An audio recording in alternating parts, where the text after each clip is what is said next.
Bonjour à tous, comme vous avez pu le constater, nous avons diminué le rythme de la publication des vidéos et nous allons continuer à avoir une fréquence un peu moins élevée que celle que nous avons eue pour le début de la campagne.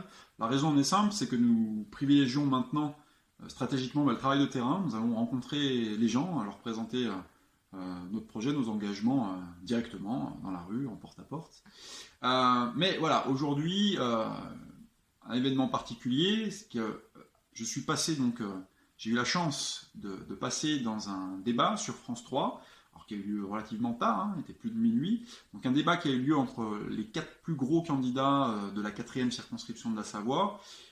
Donc pour des raisons réglementaires, je ne pouvais pas être présent sur le plateau, mais j'ai quand même pu être interviewé et apparaître dans un petit extrait que je vais vous présenter maintenant.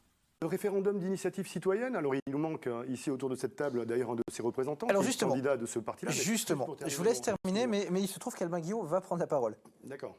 Eh bien, moi, je considère qu'effectivement, il y a un déni de démocratie qui fait qu'on désespère les électeurs avec des façons de traiter des conflits sociaux avec une telle violence.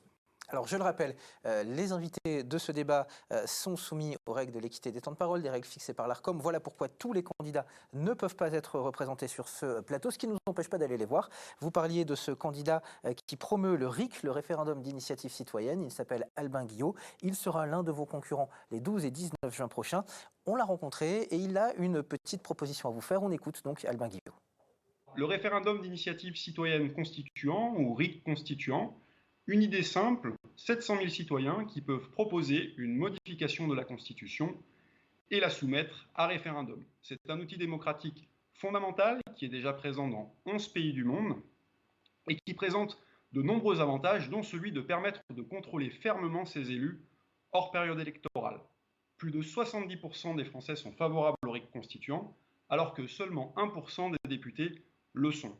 Si je suis élu député de la 4e circonscription de la Savoie, je ferai tout ce qui est en mon pouvoir pour que soit instauré le RIC constituant en France.